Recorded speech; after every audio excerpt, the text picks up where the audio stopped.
Bu kağıdı ikiye katlıyorum. Sonra bir kez daha katlıyorum. Sonra üçüncü kez katlıyorum. Her katlama sırasında 0,1 milimetre inceliğindeki bu kağıdın toplam kalınlığı 2 katına çıkıyor. Peki bu işi 42 kez yaparsam ne olur? Biliyor musunuz? Eğer bunu yere koyarsanız o kadar kalın olur ki tepesi ayın yüzeyine dokunur. Bunun nasıl olduğunu videonun sonuna doğru açıklayacağım ama öncelikle neden 5 kere, 10 kere değil de tam 42 kez katlamaya çalıştığımızı söyleyeyim. 42 sayısı modern bir mit arkadaşlar ve bu mitin kaynağı da işte bu roman. Otostopçunun Galaksi Rehberi. Kitapta bizden milyonlarca yıl önce yaşamış, tüm boyutlara hakim, hiper zeki varlıklardan oluşan bir ırktan söz edilir. Milyonlarca yıl önce hiper zeki varlıklardan oluşan, tüm boyutlara hakim bir ırk. Hayatın anlamı üzerine yapılan beyhude tartışmalara son vermek için içlerinden en zeki ve parlak olan 2 kişiyi, hayat, evren ve her şeyi hesaplayabilen çok büyük bir süper bilgisayar yapmaları için görevlendirdi. Hayatın anlamı üzerine çok kafa yoran bu kişiler, Derin Düşünce adlı bu süper bilgisayardan bir cevap istiyorlar. Deep thought. We want you to tell us the answer. Neyin cevabını? Life, the universe, everything. Bir cevap bekliyorlar. Bakın burası çok önemli. Basit bir cevap. Hayatın, evrenin ve her şeyin cevabını. Peki o bilgisayar, Derin Düşünce onlara ne cevap veriyor? I have to think about that. Return to this place in exactly 7.5 million years.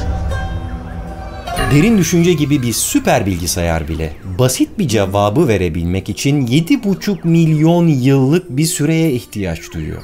Çünkü basitlik karmaşıklığın son noktasıdır. Az çoktan fazladır. Gördüğünüz gibi her ne kadar bilim kurgu türünde yazılmış olsa da bu roman içinde hiciv ögeleri de var. Buna benzer komik dokundurmalar. Neyse, aradan 7,5 milyon yıl geçiyor. Bizim o hiper zeki varlıklardan oluşan ırk konuyu unutmuyor. Aradan 75 bin nesil geçmesine rağmen. Ve cevabın verileceği o büyük gün meydanları büyük bir coşkuyla dolduruyorlar.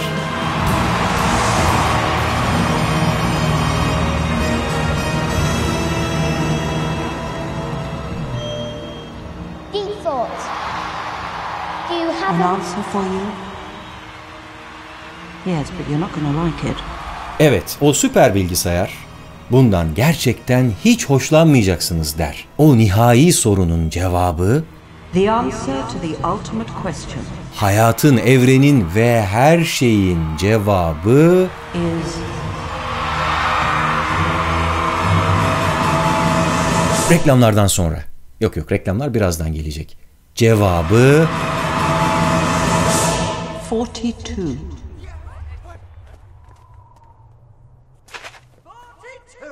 Evet, işte tam olarak bu şekilde doğdu bu modern 42 miti. Eminim pek çoğunuz cevabı öğrenmeye gelen o hiperzeki varlıklar gibi biraz hayal kırıklığına uğradınız. Çok tatmin edici bir cevap değil bu. 7,5 milyon yıl bekledikten sonra ulaşacağınız türde bir bilgi değil. Yoksa üzerinde yeterince düşünmediğimiz için bize mi öyle geliyor? Acaba biz de Derin Düşünce gibi, tabii bizim 7,5 milyon yılımız yok ama belki 7,5 yıl boyunca bunun üzerinde düşünürsek bazı anlamlar çıkartabilir miyiz bundan? Sonra yazarının aklına nereden gelmiş bütün bunlar? Douglas Adams'ın. O da sizler gibi gençken maceraperestmiş.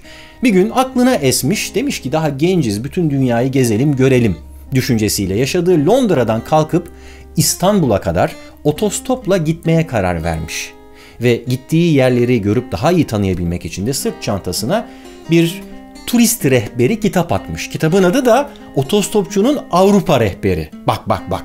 Neyse, yolculuğu sırasında Alp dağlarında mola vermiş. O gece bir gökyüzüne bir de elindeki o kitaba bakmış ve yukarıdakilerin aşağıdakilerden daha ilgi çekici olduğuna karar vermiş.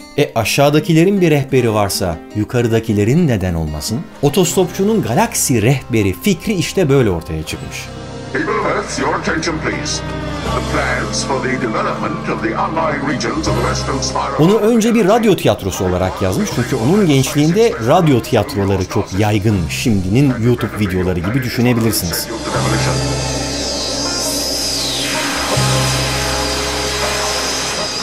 Sonra o radyo tiyatrosu çok ilgi görünce bir de bunun romanını yazmış. Kitabın popülerliği arttıkça da gelsin diziler, gitsin filmler.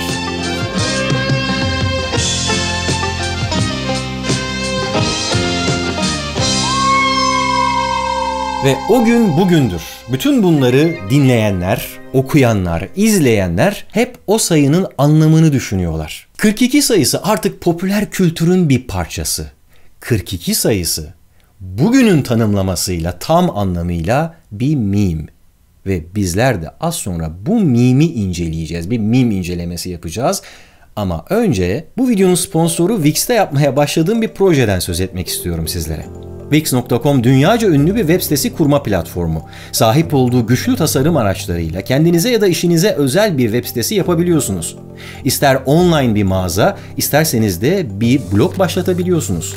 Ben Wix platformunu kullanarak insanları motive eden, harekete geçirici içeriklerimden oluşan özel bir web sitesi tasarladım.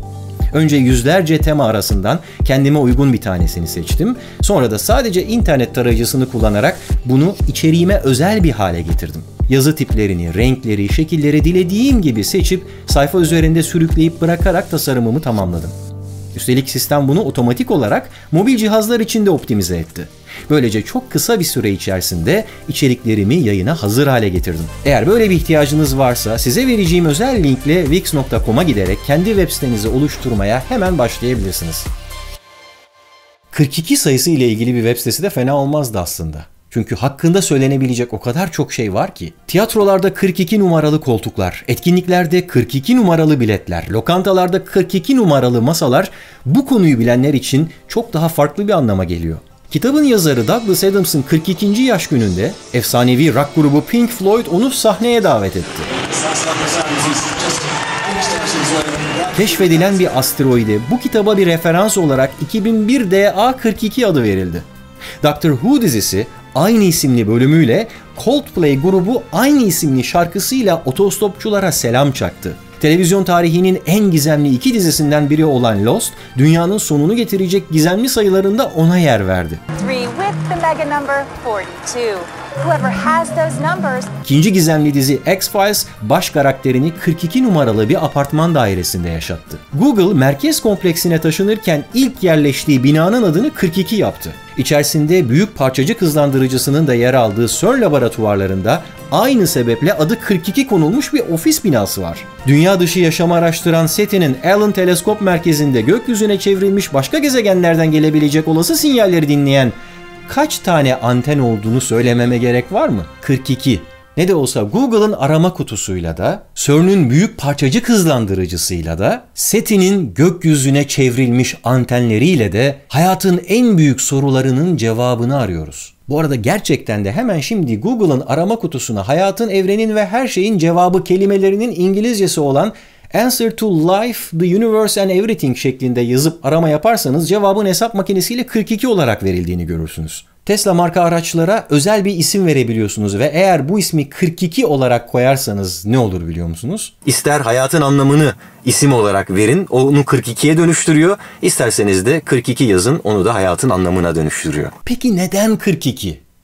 Douglas Adams'ın BBC radyosuna bir konsept olarak bunu ilk kez sunduğu 1977 yılından beri geçen tam 42 yıldan beri herkes bu sorunun cevabını arıyor. Neden 42? Doğal olarak bu konuda pek çok teori üretildi. Bazıları ışığın suda ancak 42 derecelik bir yansımasıyla gökkuşağının oluşabileceğini söyledi. Bakınız Pink Floyd'un The Dark Side of the Moon albüm kapağı. Bazıları da ışığın protonun çapı kadarlık bir mesafeyi geçmesi için gereken sürenin 10⁻42 saniye olduğunu hesapladı. 42'nin bilgisayar dünyasındaki ikilik kod sisteminde yani binary karşılığı 101010'dır. Yani var yok, var yok, var yok. Bizdeki bir varmış, bir yokmuş gibi bir anlamı olabilir mi? Sonra bir de videonun başında verdiğim örnek var. Bir kağıdı toplam 42 kere katladığınızda her seferinde 2 katına çıkan kalınlıktan dolayı en sonunda yaklaşık 440 milyar milimetreye ulaşıyor. Yani rahatlıkla Ay'a kadar uzanabiliyor. Galaksi rehberinde bu yüzden mi 42 sayısı var? Hayatın anlamı Dünya ile Ay arasındaki mesafe mi? Eğer öyleyse biz neden 42 kere katlayamıyoruz bir kağıdı? Gerçekten de eğer denerseniz siz de görürsünüz. Bir kağıdı 7'den fazla kez katlayamazsınız. Tabii eğer bir stadyum büyüklüğünde kağıdınız yoksa. Ve eğer o büyüklükte bir kağıt bulursanız daha fazla sayıda katlayabilmek için 7'den sonraki katlarda bir silindirle üzerinden geçmek zorunda kalırsınız ki o haliyle bile bir kağıdı en çok 11 kez katlayabilmek mümkündür. Bu sorunun cevabını matematikte, bilgisayarda, Dünya ile Ay arasındaki mesafede ya da origamide değil de inançlarda arayanlar da var. Mesela İncil'de. Matbaada basılmış ilk kitap olan Gutenberg İncil'i B42 ya da 42 satırlık İncil olarak da bilinir çünkü her sayfasında 42 satır yer alır. Öte yandan kabalistik gelenekte Tanrı'nın adının 42 harften oluştuğuna inanılır.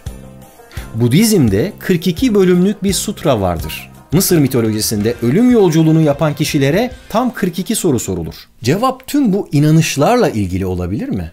Gördüğünüz gibi bizler de bu kitaptaki hiperzeki varlıklar gibi çok meraklıyız. Nitekim kitabı okuyanlar yazarı Douglas Adams'a da yıllarca aynı soruyu sorup durmuşlar ve o da her seferinde bunları cevapsız bırakmış.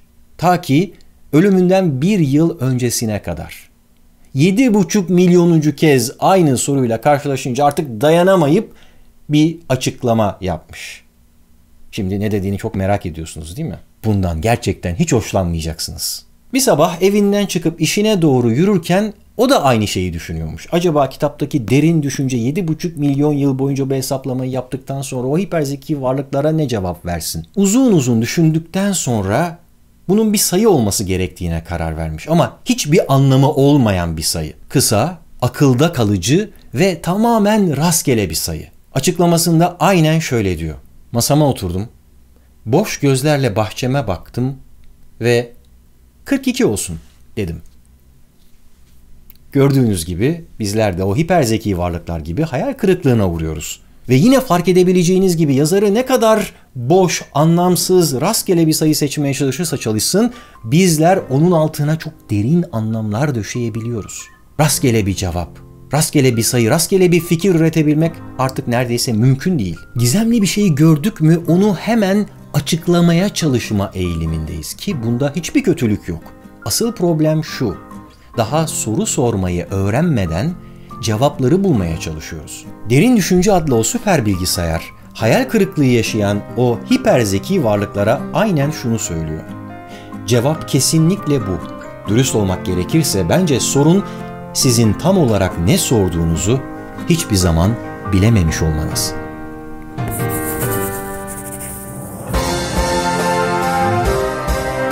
The answer to the great question of life, the universe, and everything